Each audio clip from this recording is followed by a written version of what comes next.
अस्सलाम वालेकुम नाज़रीन, मैं हूं आसिम खान और आप देख रहे हैं BBN चैनल। आइए देखते हैं आज की टॉप 10 न्यूज़। ईरान के महल्ला सिटी में अमेरिका और इजराइल की जानिब से किए गए हमले में कम से कम 11 लोगों की मौत हुई और तकरीबन 15 लोग जख्मी हुए। ये हमला रिहायशी इलाकों पर हुआ जहां कई घर तबाह हुए और लोग मलबे के नीचे फंस गए। ईरानियन अथॉरिटीज़ ने इसे जॉइंट US इजरायली ऑपरेशन करार दिया है और स्टेट मीडिया ने भी भारी जानी और माली नुकसान रिपोर्ट की है। ईरान अमेरिका इजराइल के बीच बढ़ती हुई टेंशन्स और मिलिट्री स्ट्राइक्स के दौरान रीजन में इंस्टेबिलिटी और सिविलियन रिस्क मजीद बढ़ते जा रहे हैं। ईरान ने अमेरिका के उन दावों को रद्द कर दिया जिसमें अमेरिका की जानिब से बताया गया कि ईरान और अमेरिका के बीच नेगोशिएशंस जारी है। ईरान ने कहा कि यूनाइटेड स्टेट्स के साथ किसी भी किस्म की डायरेक्ट नेगोशिएशंस नहीं हुई और जंग के शुरू होने के बाद से अब तक सिर्फ रिक्वेस्ट और प्रपोजल्स इंटरमीडिएटरीज के जरिए भेजे गए।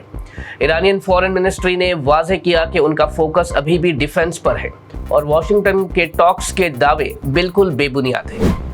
इजरायली पार्लियामेंट ने एक कंट्रोवर्शियल कानून पास किया है जिसमें फ़लस्तीनियों को इजरायलियों के कत्ल पर सजाए मौत दी जाएगी, जो अक्सर मिलिट्री कोर्ट्स के जरिए दी जाएगी। ये बिल 62 के मुकाबले में 48 वोटों से मंजूर हुआ और रिपोर्ट्स के मुताबिक ये कानून सिर्फ फ़लस्तीनियों पर ही नाफिज होगा।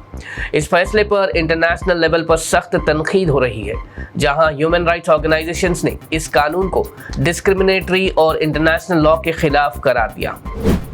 आम आदमी पार्टी के MP राघव चड्ढा ने पार्लियामेंट में मुसाफिरों के हुकूक पर एक अहम मुद्दा उठाते हुए सिविल एविएशन मिनिस्ट्री से सवाल किया कि एयरलाइंस जब बैगेज के 1 kg ज़्यादा होने पर फौरी एक्स्ट्रा चार्ज करती है तो फिर घंटों की फ़्लाइट डिले पर पैसेंजर्स को कोई मुआवजा क्यों नहीं दिया जाता।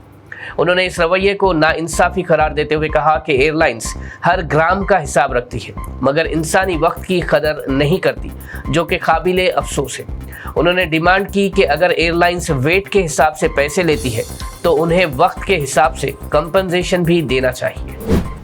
बिहार के नालंदा डिस्ट्रिक्ट में एक मंदिर में भगदड़ मचने से करीब 10 लोगों की मौत वाक़ई हो गई और कई लोग जख्मी भी हुए। ये हादसा मां शीतला मंदिर में रिलीजियस गैदरिंग के दौरान पेश आया, जहां अचानक भीड़ ज़्यादा हो गई और अफरा तफरी फैल गई, जिसकी वजह से लोग एक दूसरे पर गिर पड़े। रिपोर्ट्स के मुताबिक ओवर क्राउडिंग और प्रॉपर क्राउड कंट्रोल की कमी इस हादसे की बड़ी वजह बनी। बादशाह जख्मियों को अस्पताल शिफ्ट किया गया। बिहार सरकार ने हादसे पर जांच का हुक्म देते हुए चीफ सेक्रेटरी को डिटेल इन्वेस्टिगेशन करने का हुक्म दिया है।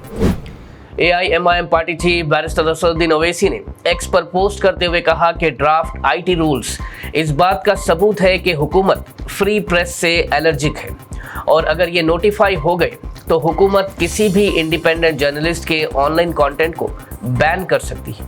उन्होंने कहा कि अवाम अक्सर इंडिपेंडेंट जर्नलिस्ट पर रिलाई करती है उन खबरों के लिए जो मेन स्ट्रीम मीडिया कवर नहीं करता और इनके बगैर फेक न्यूज़ या टूल किट जैसे मसाइल को समझना मुश्किल हो जाएगा। असद ओवैसी ने जोर दिया कि मालूमात तक रसाई और मिस इन्फॉर्मेशन के खिलाफ हिफाजत बुनियादी हक है और ये रूल्स कोर्ट्स के स्टे ऑर्डर को बाईपास करते हैं और सुप्रीम कोर्ट के श्रेया सिंघाल जजमेंट की भी खिलाफ वर्जी करते हैं। BRS के वर्किंग प्रेसिडेंट KTR ने तेलंगाना के हेट स्पीच और हेट क्राइम प्रिवेंशन बिल 2026 पर तनकीद करते हुए कहा कि ये बिल फ्री स्पीच को दबाने के लिए एक ड्रैकोनियन टूल है। उन्होंने कहा कि अगरचे हेट स्पीच को रोकना और सोशल हार्मनी बरकरार रखना ज़रूरी है, लेकिन इस बिल का फ्रेमवर्क बहुत ज़्यादा ब्रॉड, वैग और मिसयूज़ के लिए खुला है। KTR ने कहा कि ये बिल पब्लिक ऑर्डर को प्रोटेक्ट करने के बजाय opposition leaders, journalist, social media activist और डिसेंट करने वाले आम लोगों को टारगेट करने का जरिया बन सकता है। KTR ने डिमांड किया कि स्टेट गवर्नमेंट इस ड्रैकोनियन बिल को फौरन वापस ले। Hyderabad city police commissioner VC सज्जना ने एक्स पर पोस्ट करते हुए कहा कि बैंक एम्प्लॉयज़ का किरदार साइबर क्राइम से आवाम को बचाने में बहुत अहम होता है और बैंकर्स को चाहिए कि वो फ्रॉड के किसी भी इशारे पर फौरन अलर्ट करें। उन्होंने कहा कि जब लोग डिजिटल अरेस्ट या इन्वेस्टमेंट स्कैम्स का शिकार होते हैं तो अक्सर जल्दबाजी में डिपॉजिट्स निकालते या गोल्ड लोन्स लेते हैं और अगर रवैये में घबराहट या अनयूजुअल तब्दीली नजर आए तो उसे साइबर फ्रॉड का सिग्नल समझना चाहिए। वीसी सज्जनार ने जोर दिया कि बुजुर्ग और पेंशनर्स की हिफाजत बैंकर्स की जिम्मेदारी है और किसी भी सस्पिशियस ट्रांजैक्शन पर 1930 या 100 पर इत्तला देनी चाहिए। उन्होंने कहा कि बैंकर्स, पुलिस और अवाम के तालमेल से ही साइबर क्राइम को रोका जा सकता है। तेलंगाना सरकार ने शमशाबाद के करीब 500 एकड़ जमीन बुलेट ट्रेन प्रोजेक्ट के लिए एलोकेट करने का फैसला किया, जिससे स्टेट के लिए हाई स्पीड रेल नेटवर्क का एक सेंट्रल हब तैयार होगा। रोड्स एंड बिल्डिंग्स मिनिस्टर कोमटी वेंकट रेड्डी ने असेंबली में ऐलान किया कि ये जमीन फ्यूचर बुलेट ट्रेन और इंफ्रास्ट्रक्चर डेवलपमेंट के लिए रिजर्व होगी, जिससे तेलंगाना को national high speed rail corridor से कनेक्ट करने में मदद मिलेगी। इस इनिशिएटिव का मकसद स्टेट की कनेक्टिविटी को बेहतर बनाना और रीजनल डेवलपमेंट को तेज करना है। उन्होंने कहा कि शमशाबाद एरिया को एक मॉडर्न ट्रांसपोर्ट हब के तौर पर डेवलप किया जाएगा। तेलंगाना में इंटरमीडिएट के फर्स्ट और सेकेंड ईयर के रिजल्ट्स अगले हफ्ते आ सकते हैं। रिपोर्ट्स के मुताबिक इवैल्यूएशन प्रोसेस मुकम्मल होने के करीब है और रिजल्ट्स जल्द ही अनाउंस किए जाएंगे। स्टूडेंट्स अपने रिजल्ट्स ऑफिशियल वेबसाइट जैसे tsbie.cgg.government.in और results.cgg.government.in पर हॉल टिकट नंबर एंटर करने के बाद चेक कर सकेंगे।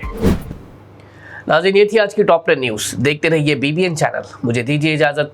अल्लाह हाफिज़।